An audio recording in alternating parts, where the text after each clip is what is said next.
How we doing, everybody? This is the Pop Music Freak. I am back with another song facts countdown video. I am up to song number 946. It is a song that wasn't widely popular, wasn't really like a hit single in the realm of it hit number 1 on the charts. No. But it is part of one of the greatest albums ever recorded. I am talking about Dark Side of the Moon, Pink Floyd, 1973. One of the greatest rock and roll albums that have ever been recorded. And on my list of my all-time favorite albums, it is in the never-ending debate going on in my mind for the top 2 or 3. I kind of love it. I love the crap out of this album. I mean, I've grown to adore it.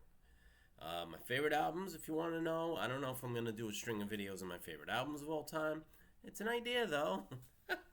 Let me get through these 1,000 songs first, though. I would say Dark Side of the Moon is there along with Rumors by Fleetwood Mac. A personal favorite of mine, being a fan of Journey, would be Escape. I think 4 or 5 albums by Led Zeppelin would be on that list, and 4 or 5 albums by the Beatles. And a couple other things, a couple other records out there kind of rank in my mind. But Dark Side of the Moon's right there. And this was not the hit. The hit was Money on that album. This may be considered one of the more obscure songs on the record, but when you hear it, you'll never forget it. This is an opportunity to know about a really fantastic song. It's called The Great Gig in the Sky. Those of you that know Pink Floyd's music and know this song are nodding their head saying, yep, that is a classic. It is a masterpiece of a rock song. When you think about what's involved in it, about the subject matter, about death, about life, and you have this female singer that they brought in just out of the blue wailing away in a way that I've never heard before on a track. Claire Torrey was the lady singing on that. I'm going to put a link to this video, and you're going to watch this video, and those of you that don't know this song are in for a treat. I really think so. All right, so let me get to the song facts since I'm already 2.5 minutes in blabbering away here. Okay, Great Gig in the Sky is the 5th track on Dark Side of the Moon, the 1973 album by the English progressive rock band Pink Floyd. The song features music by Richard Wright and non-lexical vocals by Claire Torrey. The song began life as a Richard Wright chord progression, known variously as the Mortality Sequence or the Religion Song. During the first half of 1972, it was performed live as a simple organ instrumental, accompanied by spoken word samples from the Bible and snippets of speeches by Malcolm Muggeridge, a British writer known for his conservative religious views.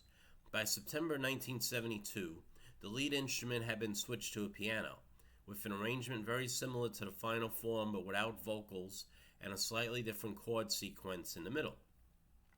Various sound effects were tried over the track, including recordings of NASA astronauts communicating on space missions, but none was satisfactory. Finally, a couple weeks before the album was due to be finished, the band thought of having a female singer wail over the music. As the band began casting around for a singer, album engineer Alan Parsons suggested Claire Torrey, a 25-year-old songwriter and session vocalist.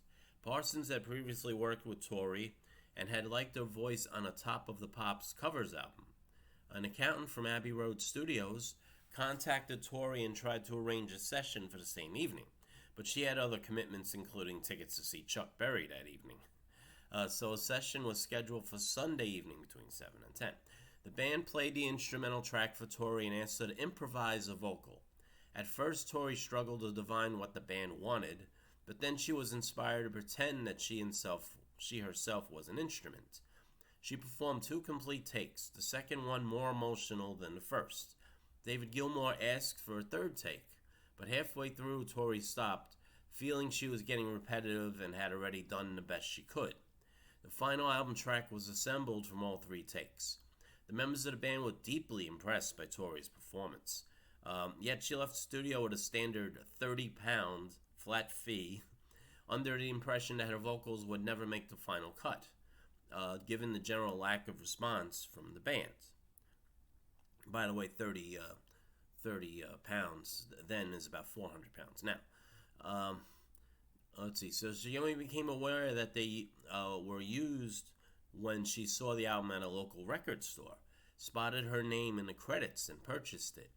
A 2005 out-of-court undisclosed settlement in Tori's favor included giving her vocal composition credit, as she sued Pink Floyd for not getting any credit of because obviously the album sold zillions of copies, and she probably would have. I don't know what her cut would be, royalties wise, up to this point, but it's got to be in hundreds of thousands of dollars. Anyway, quotes from those involved on the track. From Richard Wright, he said, "Great gig in the sky. It was just me playing in the studio, playing some chords, and probably Dave or Roger saying, that sounds nice. Maybe we could use that for this part of the album." And then me going away and trying to develop it. So then I wrote the music for that. And then there was a middle bit with Claire Torrey singing, that fantastic voice. We wanted something for that bit, and she came in and sang on it.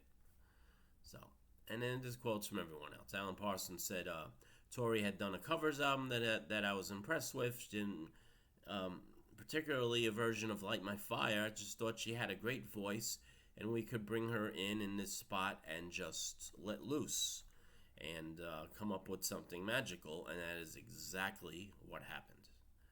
So there you go. So she jumped in and did this vocal, as you will hear on the video that I will put a link to in the description. She would also do something very similar years later on the Culture Club hit The War Song from 1984. She is the lady that's wailing in the middle of that song, doing something very similar to what she did here. I guess that's what happened. Boy George was said, just do what you did with Pink Floyd. Just do that. That's perfect. Anyway, so there you go. So this is definitely classic, and those of us that are fans of Pink Floyd already know that already. But this is something that I think is a good opportunity for people out there who are not familiar with Pink Floyd, not familiar with this song, to learn something, that there is some crazy, wonderfully creative things that happened way back when that old folks like us appreciate, because nothing's come along that could top that. All right. So anyway, that's enough for the song facts. All right. I hope you enjoyed this. I hope you found this to be informative. There'll be a few more songs by Pink Floyd in the countdown, because particularly that album. I mean, my God, Dark Side of the Moon. What can I say? All I can say for now is I wish all of you peace and love, and please like, share, and subscribe. Have a good one.